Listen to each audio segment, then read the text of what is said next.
Wow, now that I've got that sorted, g'day everyone, or good morning.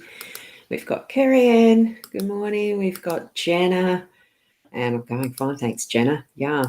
And Keza, good morning to you. And we've got Brina, good morning.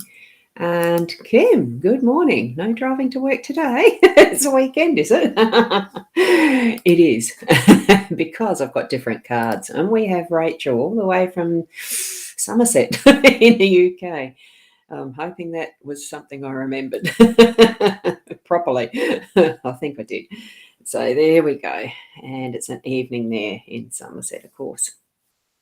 So I'll get into the cards because what I've done this morning is just something entirely different. It's not actually even some cards from the Lenormand deck, actually, or the Lenormand style. They are, and I'll reveal them in a minute.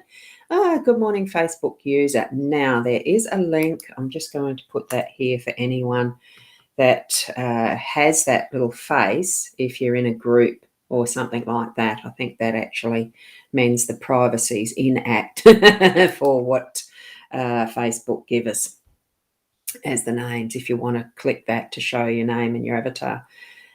So that Facebook user might be in the card reading group. Good morning, Diane. How are you?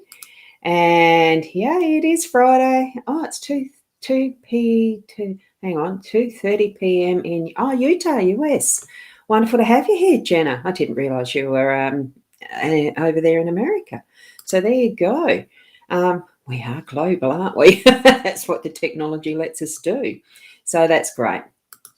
So tune into your abilities, your psychic senses, intuition, gut feeling, whatever, with these cards. They're not quite the same. I'll just switch over. What the ones I'm using this morning, and it was just because I went to pack up what I'd already got out last night that I didn't use. I thought, no, actually, these do want to be used for the reading this morning. So because the weekends I do something a little different, it's usually with the Lenormand deck, but I decided I have these. So they wanted to actually be brought forward. So it's Dr. Stephen Farmer. Now, I have a funny feeling that they are a Australian company. I'm pretty sure, and that's the back of it anyway, if you wanted to actually have a look at that.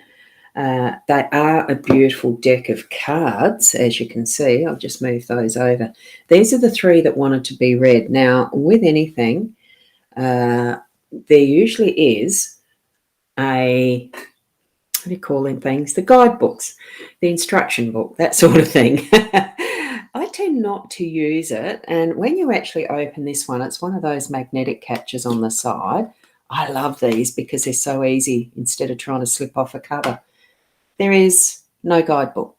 So what we do here, and it does give you instructions on how to read the message cards, but as always, I don't always follow instructions. There are some there. But what I've done is chosen three for our focus today. So what they actually have is the guidance on the back of the card, like this one with the Cocapelli. Not that this is the one I'm going to read today, this morning. It is going to be these three are the focus. So I wonder if I can actually poke that there so that people can see that as this is the cards, except my buy me a coffee's in the way. Let me just see if I can get that one out of the way for the moment. Oh, they're not letting me. Hang on. Hold on a sec. I've just got to get a different window open. And it's the same. Oh, no, wrong one.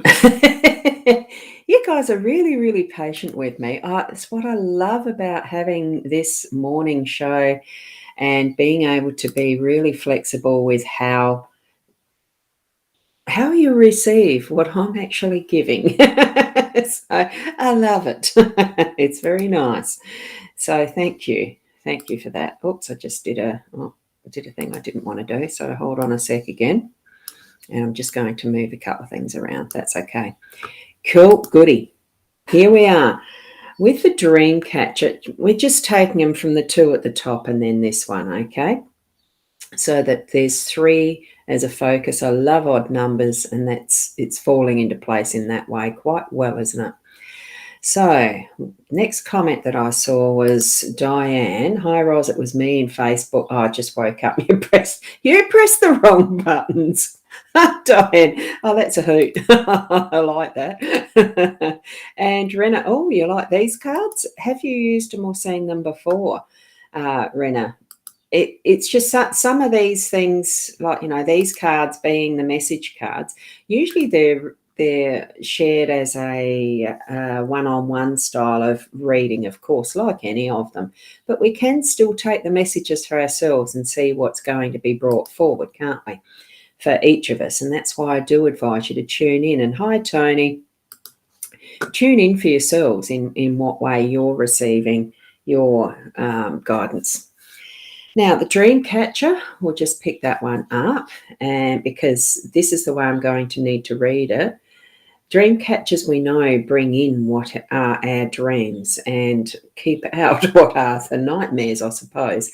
But even in the nightmares, there's always going to be messages anyway, and opportunities for lessons to learn or growth or whatever. We don't have to live it. It's just what they are. And Keza, I'll just go, you do love the cards as well. They are different. Well, they are actually more a messaging. I'm not sure why that's not coming up with your thing. I dare say you're putting emojis or something there, Tony. Thank you for that. So on the back is the message. Here we've got the card in its pictorial, the depiction, the gorgeous artwork that's there.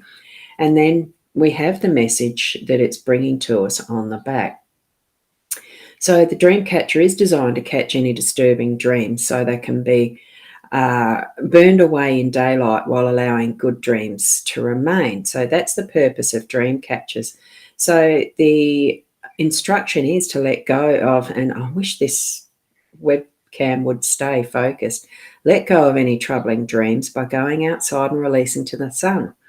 You have no need to fear your dreams anymore. So take them as the learning opportunity that we need from what was our night. And for you, now for you girls on the other side, or people on the other side of the world, going into your evening or afternoons, release. You know that this is still an instruction that can be used at any evening into the night, into the morning, the next day type of thing. So what we're being given is to easily release any disturbing dreams and incorporate the positive ones. So, but I do stretch that a little bit differently, because I actually do think that even what is in the negatives is positive, because it actually does build and strengthen us in the learnings that we gain from it. And, it's like the resistance of muscle building. We need to be able to allow ourselves to do that too, not just pick and choose what we have as our experiences. Sometimes we can, but we are then given the choice to shift it round, to bring it into finding the positives even in what's negative, because that's where I think, well, it's what it is. It's not a positive or a negative. It's all learning and growing and experiencing. So in that, with the dream catcher, what we've also got here is the shapeshifter. And Tony, I'm just going to explain, this is a general card reading. It's not one where I actually pick and choose cards individually for people. It's you're learning to tune into your own senses, but also just take this guidance as for you as well. It's, like it said, it's a communal type of a reading in general. So, Michelle, good morning. Finally caught you. Happy start to the day. Oh, you love the cards. And these ones are different. As you can see, I'm choosing message cards from the Shaman's Path. They just jumped out and needed to be read. Yes, Rachel, that's right. And that is and has been significant, having had the PTSD flare-up and flashbacks, which are starting to settle. And as you deal with the trauma of what's been the past, yes, and what you can now settle and put it in the past. Exactly. You haven't had an easy time, have you, Rachel? So tune in and take the learnings, integrate these learnings as you're moving through too, like shape-shifting. That's a beautiful card. Sometimes when you look at people, you can actually see I can see the essence of a shape shifting happening in the background. Tune in and see if you can see that. Don't be frightened by it, that a person's face might look like it's changing, or their body or whatever. It's just that process that they're going through in shifting. Shape-shifting is a shamanic practice of mentally, emotionally, and even physically changing to another persona. So experiment with your appearance, posture, gestures, clothing, vocalizations, and attitude to take on a different expression of who you are. This is really nice practice. Wear some clothing that's unusual for you and create and enact a different persona. So our mantra or our instruction is, I readily and easily shapeshift to and express an entirely different me. What we're doing in that process is practicing. It is that being ourselves, but it's in that other form of how we can experience it differently. Okay, so that's how I see shape shifting. And one way I remember learning how to do that is effectively sitting in front of a mirror and just soften your gaze and put the intention of seeing your shape shifting while you're sitting there. You dim the light a little bit just to ease your eyes through the process, and you'll be amazed at what you see, who you see, and it is all you. So that's one of those things. I mean, without being flippant or over casual or light about it, it is something that's it's fun. It is fun to go through that process and really start to feel and see that we are multiples of who we are, but we are still being that me, that you, in your essential essence. Okay. Now, Jenna, yes, the prettiest day. All day, absolutely. And Michelle, love, charm, and beliefs. Yes, it's a wonderful training to take up. It's a wonderful experience of a life path to follow. So thank you for that. And right, so Tony, if you're needing to, if you want a more in-depth reading with me, you need to go to the Rosboundy and book a reading and go to shop readings